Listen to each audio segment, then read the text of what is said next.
Kisah Kiai dan Santri. Bagian 64. Tubuh manusia kok jadi rumah kontrakan. Setelah zikir harian berjamaah, Mbak Sun dan suaminya yang memang biasa mengikuti zikir harian, menghadap padaku, Mas Slamet yang duduk di sampingku menjelaskan. Iya, tadi kusuruh melihat foto Mas. Kok istriku ini jadi muntah-muntah dan kepala pening sekali, jelas Mas Slamet. Iya Mas, saya sekarang kok jadi benci kalau melihat Mas. Ya salah Mas apa kok saya jadi benci, tambah Mbak Sun. Aneh juga, coba ambilkan air zikir yang kemarin, kataku menyuruh Mas Slamet Kliwon. Air kemudian kutiup, dan kusuruh minum Mbak Sun, dan kusuruh melihat dan memegang foto profilku, yang ada di tablet. Selang 10 menit kemudian, Mbak Sun tiba-tiba menangis sekerasnya seperti anak kecil. Aneh juga, aku sendiri heran, bukan aku tahu apa masalahnya aku sendiri tak tahu kenapa kok menangis. Ampun Pak. Ampuni aku Pak, begitu kata-kata yang diucapkan. Aku sendiri masih tak ngerti apa sebab dan minta ampun dari apa. Sampai akhirnya dia ingin muntah, dan muntah-muntah di depan rumahku, dipegangi suaminya, sampai akhirnya jatuh pingsan. Bingung juga menghadapi hal seperti itu, kusuruh Mas Slamet menggotong istrinya ke tempat yang lebih bersih. Tiba-tiba Mbak Sun sadar dan muntah-muntah lagi, lalu pingsan lagi, begitu berulang-ulang, kasihan juga melihatnya, maka kusuruh saja bawa pulang. Besok saja dilanjutkan. Besoknya setelah zikir ku coba seperti semalam, ku kasih air dan ku suruh menempelkan jari di foto, dan sekali tempel, langsung saja, tubuhnya lemas seperti orang pingsan, dan ketawa cekakak-cekikik sebagaimana orang yang kerasukan. Ini siapa? Tanyaku. Melihat jin yang ada di tubuh Mbak Sun berulah, menendang-nendang suaminya yang mencoba memegangi, sehingga suaminya berkali-kali kena tendang. Sudah biarkan saja tak usah dipegangi. Mbak Sun menatapku. Dan dia memalingkan wajah. Hi takut, siapa kamu Wong bagus, wajahmu menakutkan, katanya. Kamu sendiri siapa? Kataku balas bertanya. Aku gak mau mengaku. Kecuali kamu mau memenuhi syarat yang kuajukan. Apa syaratnya? Tanyaku. Syaratnya kamu mau menikah denganku. Kalau aku tak mau, ya aku tak mau mengaku siapa aku. Oh begitu. Kalau begitu aku paksa mengaku. Paksa pakai apa? Paksa pakai ini, lalu ku tempelkan tanganku ke tubuh Mbak Sun. Aduh panas, iya aku mengaku. Kamu siapa? Saya dikirim orang. Siapa yang mengirim? Ya saingan dagangnya perempuan ini. Aku dikirim diperintahkan untuk menghancurkan perempuan ini. Siapa yang mengirim? Dewi. Punya saingan bernama Dewi Kang Slamet. Tanyaku pada Kang Slamet. Iya, orangnya jualan sebagaimana aku dan istriku, jawab Kang Slamet. Dikirim dengan dukun dari mana? Dukun dari Jawa Tengah. Malah Dewi membayar dengan memberikan tubuhnya dan membayar 10 juta untuk mengirimkan diriku, kata jin yang ada di dalam tubuhnya Mbak Sun. Bayar sama siapa? Tanyaku heran. Ya bayar melayani perantara dan dukunnya. Ya sama perantara dan dukunnya. Begitu, kataku heran. Iya. Hihihi, jawab jin itu sambil cekikak-cekikik. Kamu keluar ya, kataku sambil menatap wajahnya yang berusaha menghindari tatapanku. Jangan menatapku begitu, aku takut. Kamu siapa kok bagus bener wajahmu. Tapi menakutkan. Aku gurunya orang yang kamu masuki ini, jawabku tandas. Aku takut, kata jin itu. Ya kalau takut keluar. Aku ndak berani keluar, nanti aku disalahkan dukun yang mengirimku, aku nanti dihajar. Takut mana denganku apa dengan dukun itu? Ya takut denganmu. Badanku panas semua, rasanya semua tulangku lepas. Makanya keluar, jangan sampai aku marah nanti malah aku hancurkan kamu. Iya iya. Saya keluar, tapi saya minta izin dulu sama dukun yang mengirimku. Ya kalau begitu ku bakar saja kamu, kataku sambil mengulurkan tangan untuk memegang Mbak Sun, dan dia menghindar, tapi ku pegang kakinya, dan seketika tubuhnya lemas, tanda jin sudah keluar. Dan Mbak Sun sadar. Selang beberapa saat, ku biarkan Mbak Sun istirahat, karena ku lihat kelelahan. Lalu setelah kurasa cukup, ku suruh lagi minum air isian, dan air segera dibuang. Air apa ini? Katanya dengan suara orang lain lagi, pertanda sudah ada jin lain lagi. Dengan siapa ini? Tanyaku dan jin dalam tubuh Mbak Sun melihat dengan mata nanar, dan ketika tatapan wajahnya melihatku, dia seperti silau dan berpaling. Kamu siapa? Tanyaku. Aku jin yang dikirim. Dikirim siapa? Aku tak mau menyebutkan. Ku tempel tanganku di tubuh Mbak Sun. Aduh panas, iya aku mengaku. Dikirim siapa? Dikirim Tobil. Yang mengirimku dulu suka sama orang ini tapi tidak diterima, jadi dia mengirimkan jin, agar orang ini mau dinikahi. Orang mana? Orang yang di daerah Kretek. Sekarang kamu keluar atau ku paksa keluar. Kamu siapa? Punya apa kok mau memaksaku keluar? Ku tempel saja tanganku ke tubuh Mbak Sun dan ku tarik jinnya keluar, dan jin pun keluar. Ku suruh lagi meminum air isian, dan sekali lagi air baru ditenggak, Mbak Sun sudah lemas. Dan berubah suara lagi menjadi suara lain. Siapa ini? Kenapa nanya-nanya? Ya aku ingin tahu kenapa kamu di dalam. Saya dikirim. Dikirim siapa? Dikirim Kiai Juki. Kiai Juki itu siapa? Itu kiai yang sering jadi penceramah di Masjid Agung sana, jelas Taufik yang memang kenal. Kiai Juki. Oh. Aku heran, kiai juga main jin. Iya dia di luarnya juga alim, tambah Taufik. Wah dunia, kalau begini kan ketahuan jadinya, kataku. Untuk urusan apa kamu dikirim Kiai Juki? Tanyaku pada jin yang ada di tubuh Mbak Sun. Memangnya kau ada urusan apa? Kok nanya-nanya? Jawab jin itu. Ya dia ini muridku, jelas jadi urusanku. Kamu berani denganku? Tanya jin itu. Aku ini sakti. Sakti. Kalau sakti coba tatap aku, kataku. Dia menatapku tapi segera berpaling, ih takut, kau menakutkan, matamu menakutkan, panas. Bagaimana kau berani denganku sekarang? Tanyaku, kau ini siapa? Mengapa ilmumu tinggi sekali, kau muridnya siapa? Aku murid Syekh Nawawi, jawabku. Jangan sebut nama itu, panas. Bagaimana mau melawanku? Tidak, aku tak berani. Biar aku keluar saja. Keluar sendiri atau ku keluarkan? Aku keluar sendiri saja, katanya dan Mbak Sun pun lemas. Malam itu entah berapa jin yang sudah ku keluarkan silih berganti jin ku keluarkan, karena malam sudah larut. Maka ku sarankan untuk dilanjutkan besok paginya saja. Dan siangnya Mbak Sun datang lagi sambil diantar suaminya, di Facebook yang memakai It Selamat Kliwon itu, segera saja ku suruh minum, dan aku lupa memberinya minum pakai gelas kaca.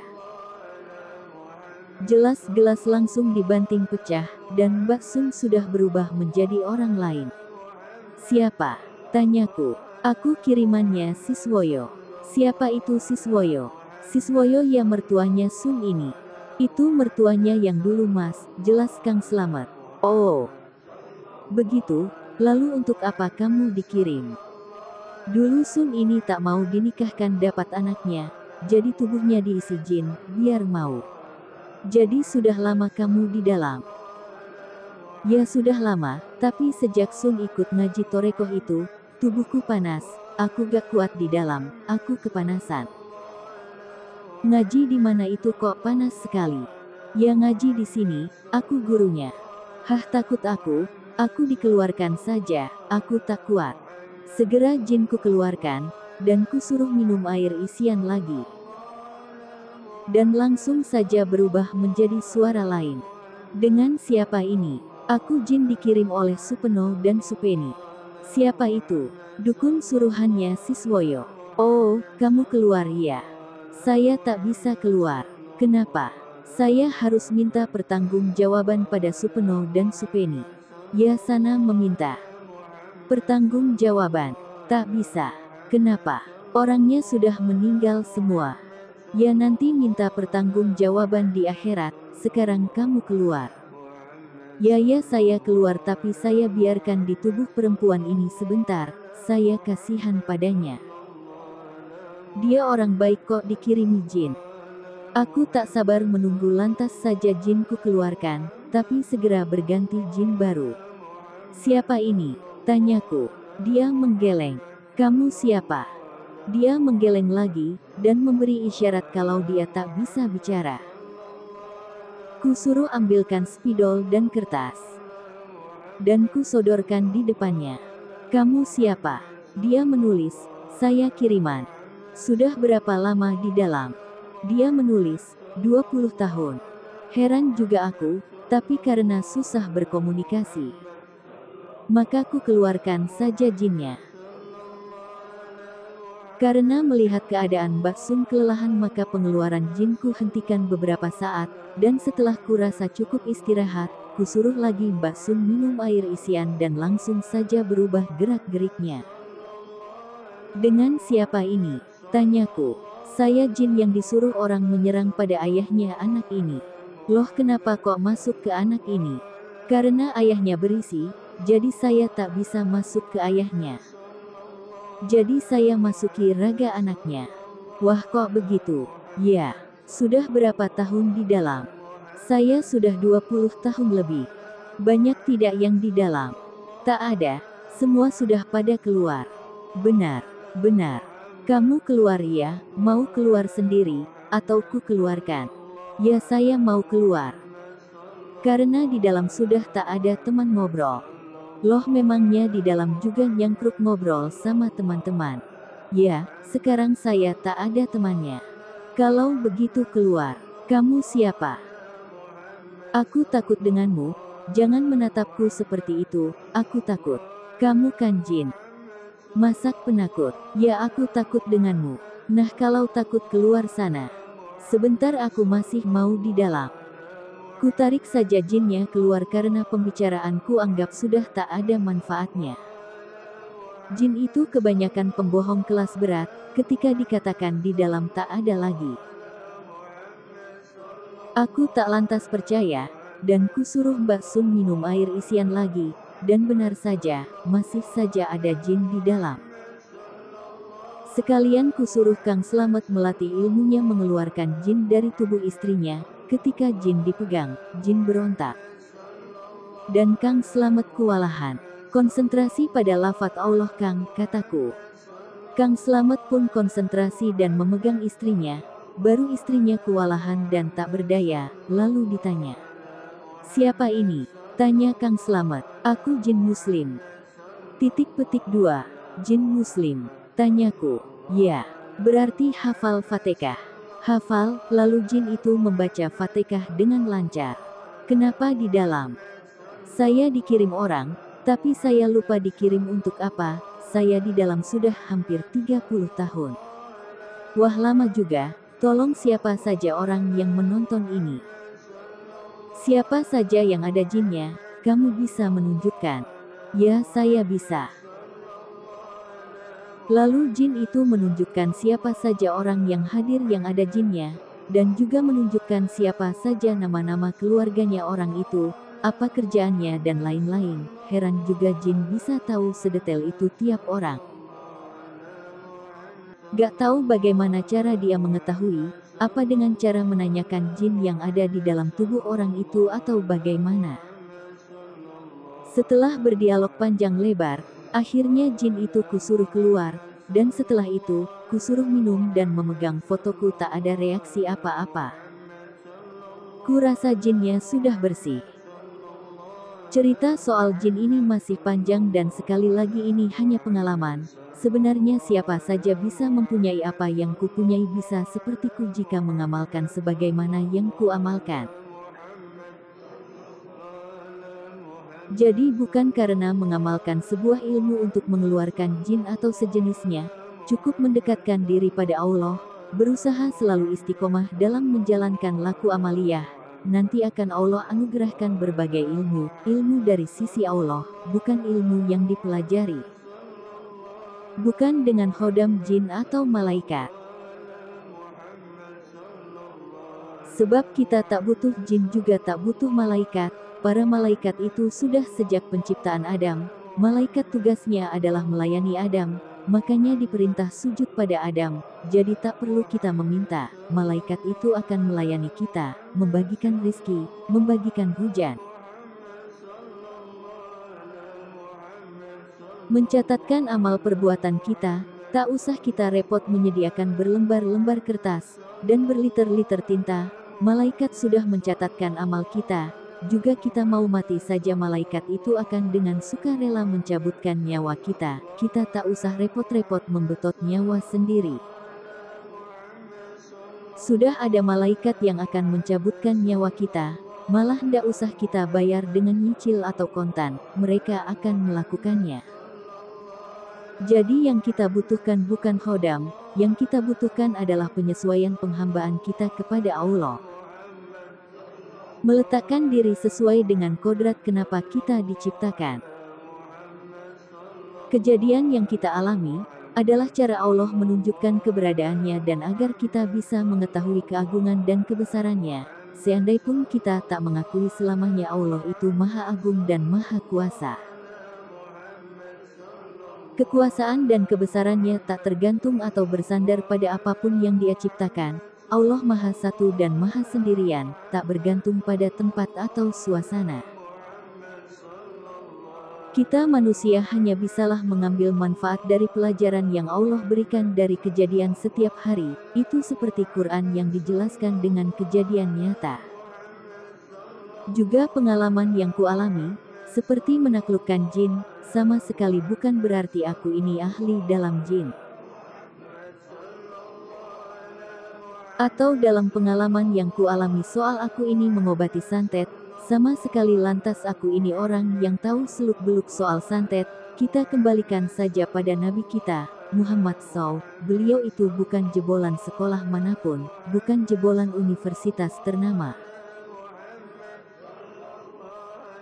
Juga bukan jebolan Universitas Trisakti atau Universitas Indonesia, tapi sampai sekarang Nabi kita itu dianut seluruh orang Islam di seluruh dunia.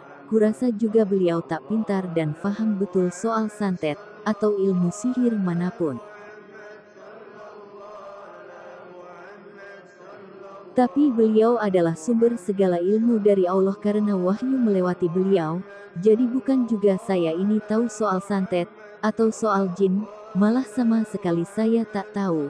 Saya hanya menjalankan dan berusaha mengamalkan yang diwariskan Nabi, bukan hanya mendialogkan atau membicarakan, tapi mengamalkan. Karena saya yakin apa yang dibawa Nabi itu hal yang hak dan benar, lalu kok kemudian saya bisa mengeluarkan jin, sebenarnya juga tak saya ketahui sama sekali, kok bisa.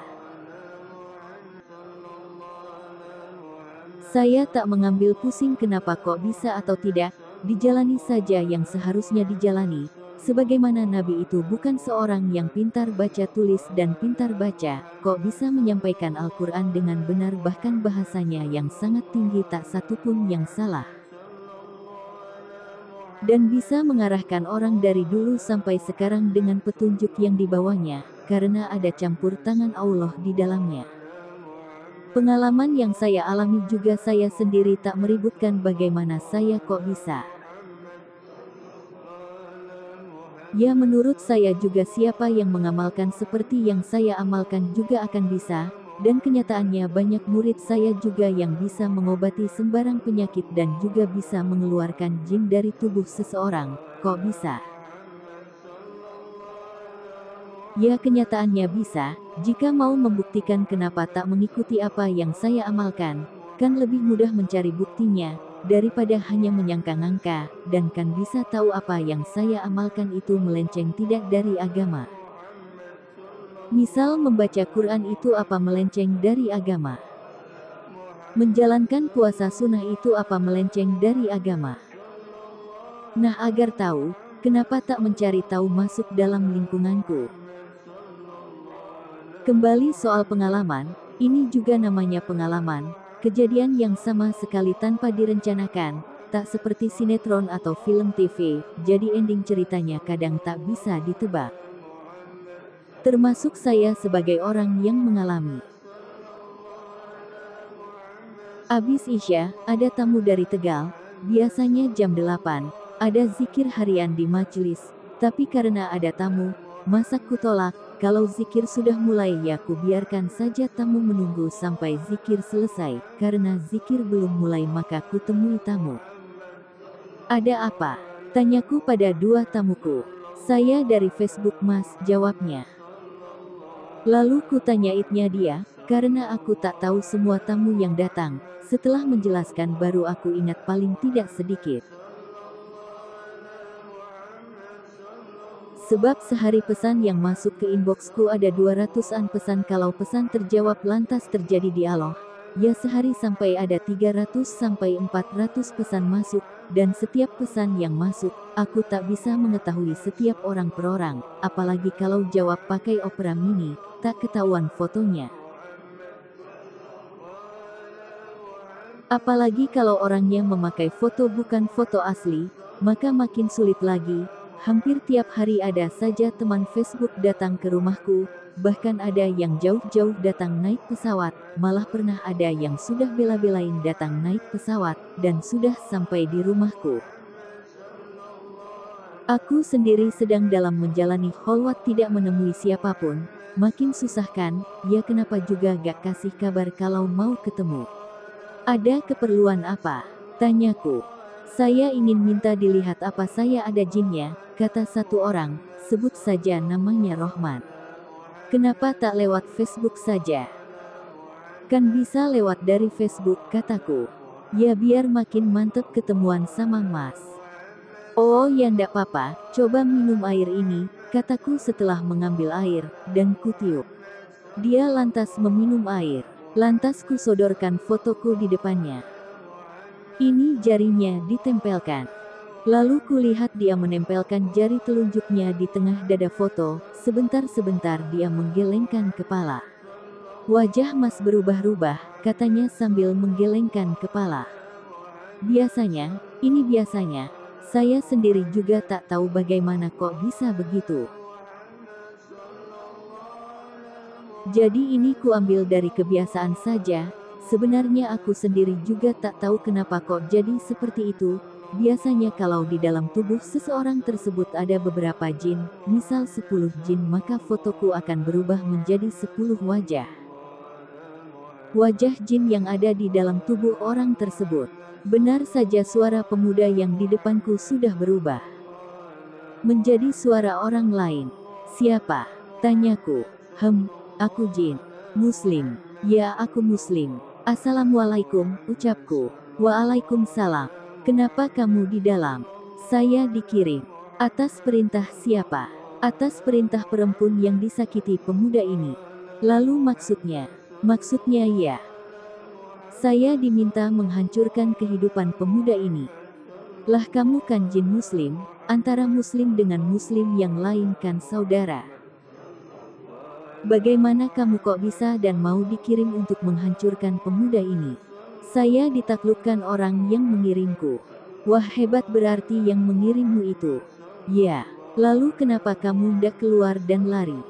Saya tak bisa keluar. Kenapa? Karena saya diancam dan saya tak tahu bagaimana. Saya harus keluar. Begitu. Aduh tubuhku ini kamu apakan Ustadz? Kenapa?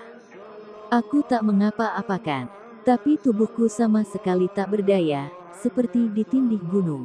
Ya aku tak tahu, aku kan tak mengapa-apakanmu. Berapa jin di dalam tubuh pemuda ini?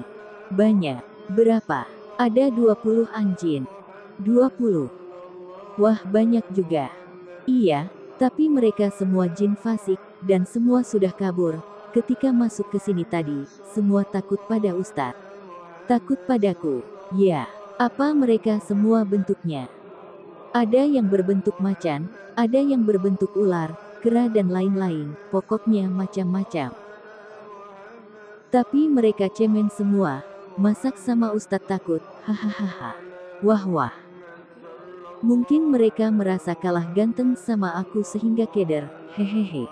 Ustadz bisa saja, hehehe. Ustadz tahu apa bentukku? Aku tak tahu, wong aku ndak bisa melihat jin. Bentukku naga, hahaha. Wah naga besar kalau begitu. Ya sebesar pohon kelapa. Wah ngeri juga bentukmu. Hehehe. Aduh, aku Ustadz apakan? Kok semua badanku sakit begini? Aku tak mengapa-apakan kamu. Ustadz tahu, aku ini umurku berapa. Ya mana aku tahu, umurmu berapa. Umurku sudah ribuan tahun, aku dulu murid Sunan Gunung Jati, yang mengislamkanku Sunan Gunung Jati. Aku juga sebenarnya menjaga makam Sunan Gunung Jati. Wah senang berkenalan denganmu, siapa namamu? Lalu dia membisikkan namanya di telingaku, dan karena yang melihat banyak maka dia membisikkan lagi sesuatu padaku. Kamu keluar ya dari tubuh orang ini. Ya saya mau Ustadz, mau sekali. Apalagi Ustadz yang memerintahkan, Ustadz adalah murid Syekh Abdul Qadir Jailani, semua bangsaku takut dan tunduk pada kewalian beliau, jadi saya Ustadz perintahkan. Dengan senang hati saya akan keluar. Lalu kenapa Anda keluar? Saya tak bisa keluar Ustadz. Kenapa? Ya saya tak tahu. Ustadz, boleh saya meminta ijazah ilmunya? Untuk apa? Bukankah ilmumu sudah banyak? Masih banyak kan Ustadz? Ilmu apa yang kamu minta? Angkat saja saya jadi murid, nanti saya akan bisa keluar. Ya gak apa-apa, ku terima kamu jadi murid. Kobil tuh, saya terima jadi murid Ustadz. Ya. Keluar ya. Ya Ustadz, saya dibantu. Ya saya bantu. Jin itu pun keluar, dan pemuda itu pun sadar. Bersambung. Bagian 65.